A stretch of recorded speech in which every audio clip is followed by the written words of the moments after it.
Aliens. What would you think if I told you that you, me, everyone came from outer space? Weird though it sounds, it's true. We're all aliens. Once upon a time, every single thing that makes us what we are came from the stars.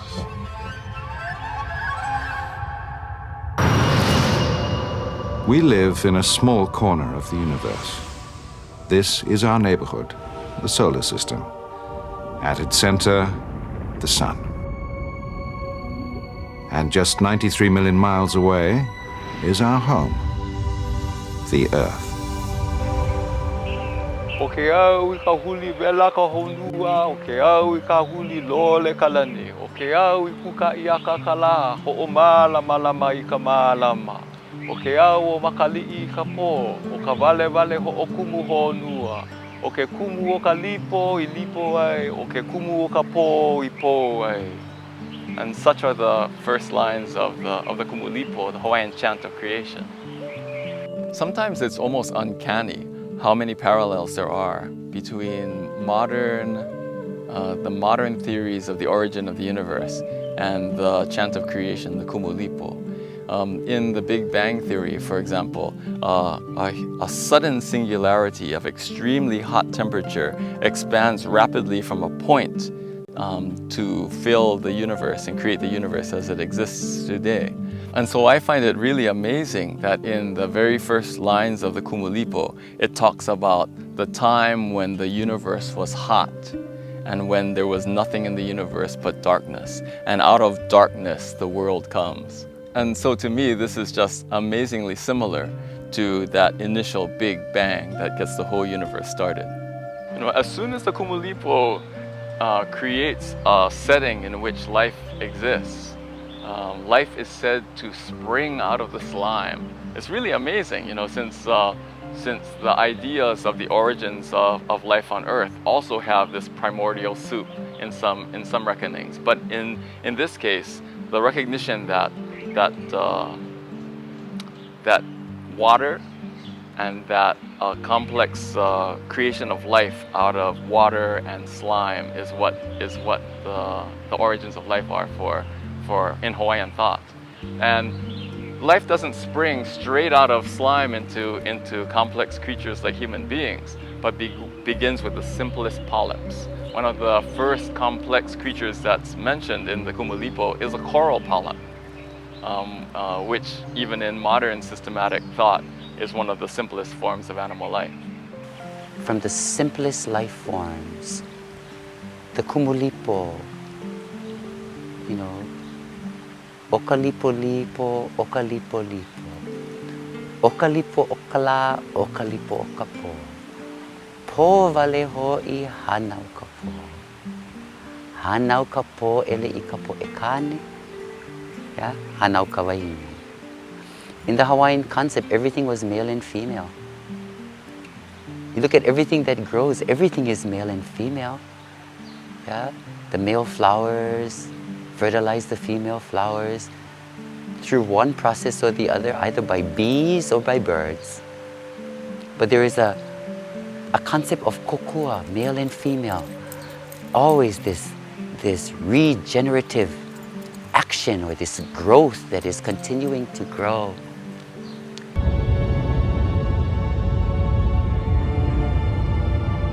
The universe began with hydrogen.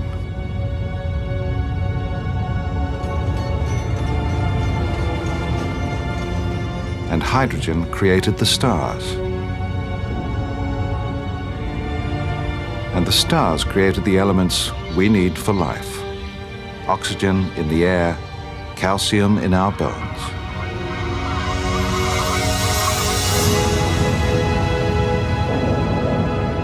It all came from the stars. But how? If it was created there, how did it make our world? The air we breathe. Rich seas and oceans. Our planet is alive.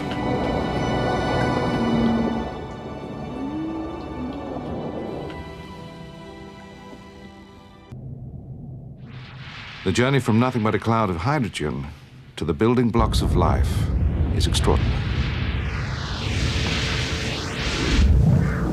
The calcium in my bones, the oxygen we breathe, where did it come from?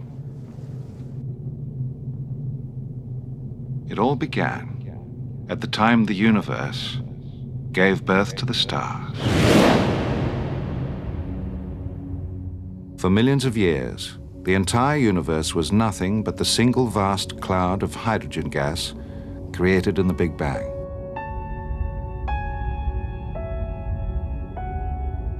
But within the cloud, something amazing was happening. Shock waves from the Big Bang were echoing through the cloud, making it billow and swirl. Huge whirlpools of hydrogen formed, sucking in more and more of the cloud that created them, spinning them tighter and faster to form huge balls of gas.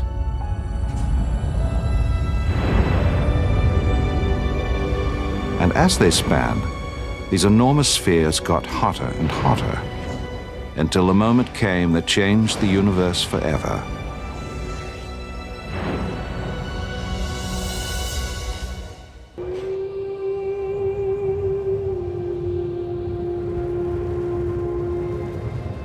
This is a star that died billions of years ago. It's huge. Its life has been violent and short, and its death made our lives possible.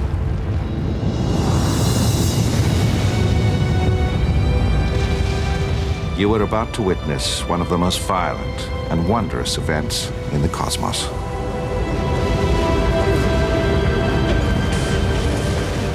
The star has run out of hydrogen fuel. The nuclear fires that have kept it burning for millions of years have gone out.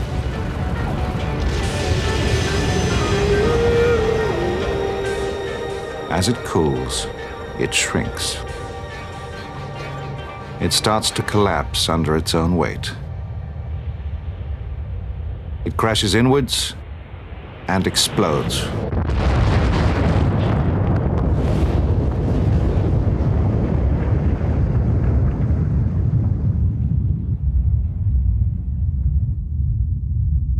The whole event is over in a thousandth of a second.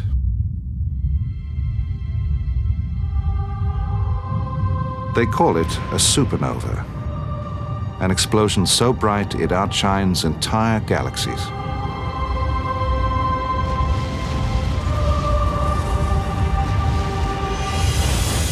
Billions of tons of star stuff hurtle outwards into space. So look at a supernova, and you're witnessing a moment of creation.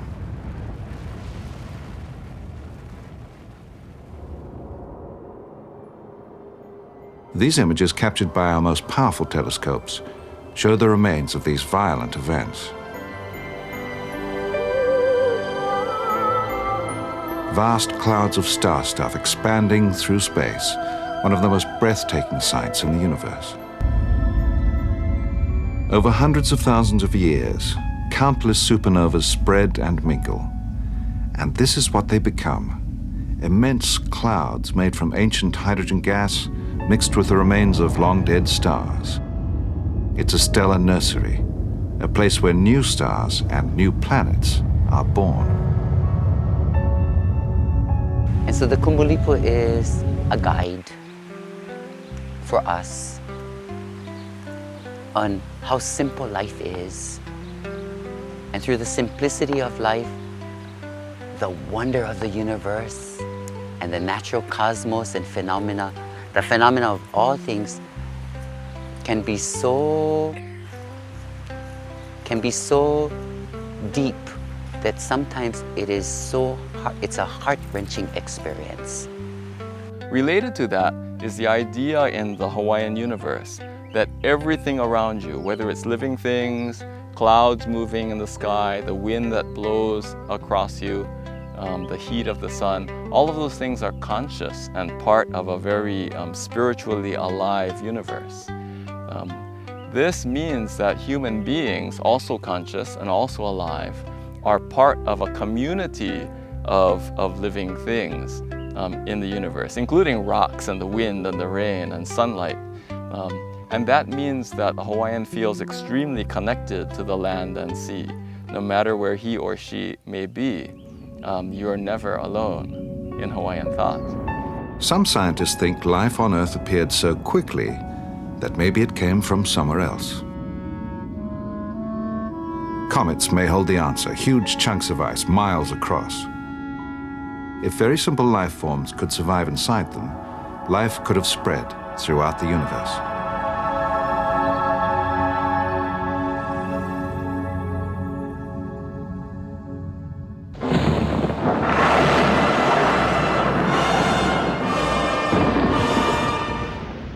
If the theory is right, you're about to watch the moment when life on Earth began. Hurtling through space, the comet heads towards Earth. Conditions are perfect, rich seas and atmosphere.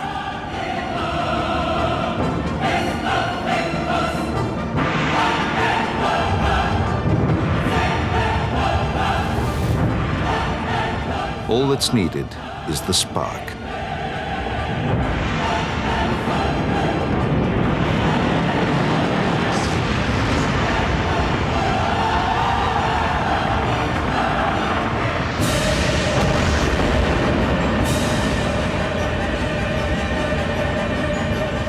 Crashing into Earth, our alien ancestors are thrown in every direction, scattering across the globe.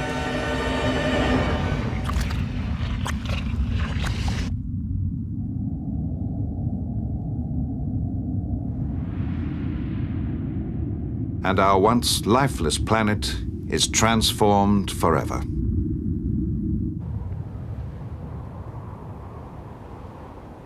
Everything that makes up our world and us came from the stars thousands of millions of years ago.